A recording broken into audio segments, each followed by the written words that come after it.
Hello everyone. जैसे कि अपन लोग ये एक नया टॉपिक के साथ आया है जिसका नाम होगा कॉन्फ्रेंस ऑफ पार्टीज, यानी कि जो कॉप होती हैं, ये इनकी सीरीज चलती आ रही है। तो ये क्यों, इनका मीटिंग्स क्यों होती हैं और क्यों नहीं होती हैं, तो ये सब अपन लोग सब इस वीडियो के थ्रू पढ़ेंगे। तो ये क्यों सेलिब्रेट करी जाती हैं, इन सब का रीज़न जो है वो मैं इस वीडियो में देने वाला हूँ। तो बस आप लोगों को करना है क्या कि आप लोग आखिरी तक बने रहना। तो चलिए वीडियो को शुरू करते हैं बिना किसी देरी के। तो जैसे कि जो, अगर मैं बोलूँ तो जो कॉन्फ्रेंस ऑफ पार्टीज़ होती ये आखिर होती क्या है?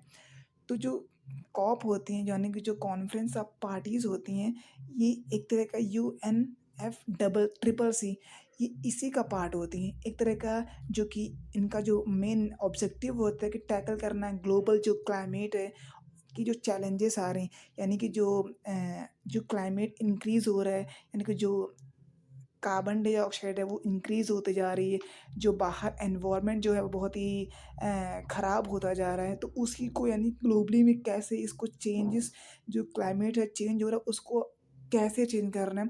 तो इन सब पार्टीज़ का, कॉन्फ्रेंस ऑफ पार्टीज़ का यही ऑब्जेक्टिव होता है।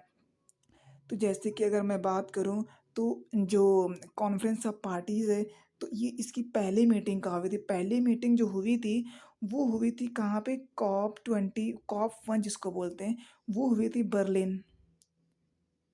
कोई-कोई एग्ज़ाम में पूछ लेते कि अगर ऑप्शन में रहेगा कि कॉप 21 का प्रेसिडेंसी किसके पास थी, तो यानी कि बर्लिन के पास थी।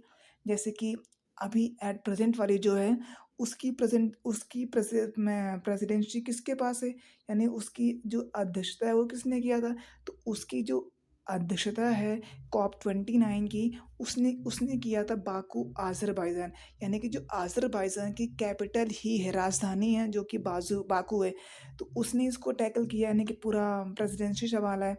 तो जो कॉप 29 का ये था कि कंट्रीज़ को हमको एक साथ लाना है ताकि हम लोग बात कर सकें, एक मंच पे लाना है ताकि हम एक साथ क्लाइमेट के अगेंस्ट लड़ सकें और अडैप्ट कर सकें। जो फाइनेंसिंग वगैरह है, उन सबको कैसे मैनेज करना है, वो सब इसी में पढ़ा जाता है।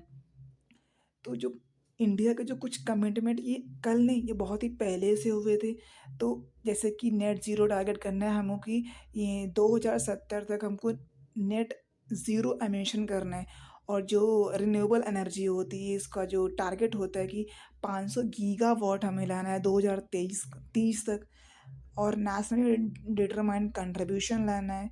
और जो लाइफ़स्टाइल फॉर एनवायरनमेंट, यानी कि इंडिया का जो एडवोकेट, इंडिया ये कह रहा है कि जो इंडिया का जो इनिशिएटिव है लाइफ, इसका मतलब ये होता है कि प्रमोट कर रहे हैं हमको सस्टेनेबल, यानी ग्रीनर इंफ्रास्ट्रक्चर प्रमोट करना है ना? और जो कंजप्शन पैटर्न है वो सस्टेनेबल हो, यानी कि अगर हम लोग आज उसको यूज़ कर रहे हैं, जो हमारी जो आने वाली जनरेशन है, फ्यूचर जनरेशन है, उसके लिए भी हम ऐसा कुछ करके जाएँ ताकि उसके लिए भी जो जो भी सारा इंफ्रास्ट्रक्चर है वो ग्रीनर रहे, सस्टेनेबल रहे।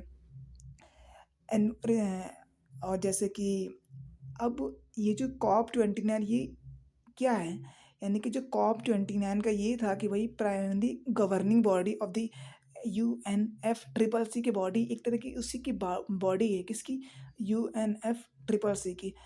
और एक तरह की ये 1982 में ट्रीटरी की गई थी कि जैसे कि हमको पहले से, जैसे कि मैंने पहले ही बोला है कि इनको इसका जो कॉप का एक प्राइमरी उद्देश्य ये होता है कि हमको सारी दुनिया के जो सारे देश हैं, उनको एक मंच पे लाना है ताकि जो भी क्लाइमेट के मुद्दे हैं, उनको एक जगह सॉल्यूशन निकाला जा सके। और अपन लोग पढ़ेंगे कि ये जो इसका थीम है 2024 का कॉप का, तो ये क्या है? तो investing in liveable planet for all, यानी कि ऐसा प्लैनेट हमें इसको बनाना है ताकि इसमें सारे इंसान रह सकें। तो ये बहुत ही इम्पोर्टेंट होता है ताकि कोई भी एग्ज़ाम होगा तो ये क्या है, पूछ लेंगे डायरेक्टली। तो तो इसको आपको रटना ही पड़ता है। और जैसे कि अगर मैं बात करूँ तो जो जो कॉप 29 था, इसकी जो कुछ की डिटेल्स, यानी कि कुछ महत्वपूर्ण क्या थी, कुछ चीज़ें थी जो कि कंट्रीज़ ने बोला है, जैसे कि मोबिलाइज़ करना है climate finance to support global sustainability effort, यानी कि हमको एक तरह का जो क्लाइमेट फाइनेंस है, उसको एक तरह का और इंक्रीज़ करना है, ताकि जो सस्टेनेबिलिटी को इंक्रीज़ किया जा सके। अगर अगर फंड होगा, तो हम लोग ज़्यादा से ज़्यादा को कार्बन को रिड्यूस कर पाएँगे और एडवांस करेंगे technological innovation in renewable energy. और जो टेक्नोलॉजिकल इनोवेशन है, इसको हम जो रिन्यूएबल एनर्जी को हम उसमें और भी ज़्यादा इनपुट डालना है, एफर्ट डालना है, ताकि वो रिन्यूएबल एनर्जी को हम लोग और भी ज़्यादा बढ़ा सकें। और जो developing comprehensive strategies for global adaptation to climate vulnerability, यानी कि कहने का मतलब क्या है कि हमको सारी चीज़ें एक साथ डेवलप करना है, ताकि जो क्लाइमेट में जो खतरे आ रहे हैं, डेंजर आ रहे हैं, उनके आगे जो चैलेंजेस आ रहे हैं, उनको हम सब टैकल कर सकें। अब जो इंडिया का स्टेटस क्या था कि अब अपन लोग सब तो पढ़ लिए है, लेकिन ये पढ़ना बाकी है कि इंडिया का स्टेटस क्या था? जो क्लाइमेट अभी रिसेंटली मीटिंग उसमें इंडिया का स्टेटस क्या था? इंडिया ने क्या बोला? इंडिया ये नहीं बोला कि जो बहुत ही क्रिटिकल अपने जो डायलॉग हैं वो दिए हैं कि जो जो क्लाइमेट को पे बात किया जाए, है ना? क्योंकि जो इंडिया है, एक तरह का लार्जेस्ट डेवलपिंग इकोनॉमी है एंड की player in the climate action. और क्योंकि इंडिया की भी पॉपुलेशन बहुत है, जनसंख्या आबादी ज़्यादा से ज़्यादा बढ़ रही है, चाइना को भी इवन हम लोग क्रॉस कर चुके हैं। तो एक तरह की हम जो हमारी ये ग्लोबल साउथ है, ये उसकी आवाज़ बन के निकल के आता है इंडिया। तो एक तरह का हमारा डेवलपिंग इकोनॉमी है, यानी कि जो हमारी एक अर्थव्यवस्था है, बहुत ज़्यादा बढ़ रही है। और इसके बावजूद इंडिया ने बोला कि बार-बार ये अपना हाइलाइट करने की कोशिश करी है कि जो स्लो प्रोग्रेस हो रहा है, यानी कि जो स्लो प्रोग्रेस हो रहा है फंड क ट्रांसफ़र का, जैसे कि जो लॉस एंड डैमेज फंड पिछले बार जब कुछ उन लोगों ने हमको डेवलप्ड जो कंट्रीज़ हैं, उन लोगों ने हमको बताया था कि आप लोग हम ट्रांसफ़र करेंगे, बट वो लोग आप लोग बहुत ही कम स्लो प्रोग्रेस दे रहे हो, यानी कि बहुत ही धीरे-धीरे दे रहे हो। तो इसको थोड़ा-सा तेज़ कर दिया जाए, ताकि जो हम डेवलपिंग कंट्रीज़ है वो और भी ज़्यादा अपने को टुवर्ड्स ग्रीनर इंफ्रास्ट्रक्चर पर प्रमोट कर सकें और भी जल्दी हम लोग बढ़ा सकें। और इन कॉप 29 इंडिया ने ये बोला है कि strong advocate for equity, climate justice, increased financial और फॉर डेवलपिंग कंट्रीज़। कहने का मतलब सब यही है कि जो इक्विटी, यानी कि जैसे जो डेवलप्ड कंट्रीज़ पहले बढ़ गई थी, तो उनको थोड़ा-सा रोका जा सके और हम लोगों को फंड दिया जा सके, ताकि जो हम लोग भी उनके बराबर आ सकें। तो ये होता है इक्विटी कॉन्सेप्ट होता है।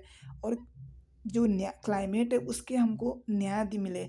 अब जब हमको लोगों को फंड मिलेगा, ट्रांसफ़र होगा, तो जो एशियन, अफ्रीकन कंट्रीज़ हैं, वो क्या करेंगी? वो उनको भी क्लाइमेट एक तरह का जस्टिस मिलेगा। तो इससे जो फाइनेंशियल जो एक्टिविटीज़ हैं, है ना? वो सारा कुछ उनकी भी जो पॉवर्टी वगैरह है, हंगर है, वो भी मिटेगा डेवलपिंग कंट्रीज़ का। तो ये सब था, यही सब बोला गया है। तो जैसे कि जो कॉप फर्स्ट हुई थी, वो हुई थी कहाँ पे? बर्लिन में हुई थी। अब ये पूछ लेगा ये कब हुई थी? तो ये हुई थी 7 अप्रैल 1995, यानी कि 7 अप्रैल 1995 को हुई थी। तो इसी में बोला गया था कि आपको जो जो कंट्रीज़ हैं वो एक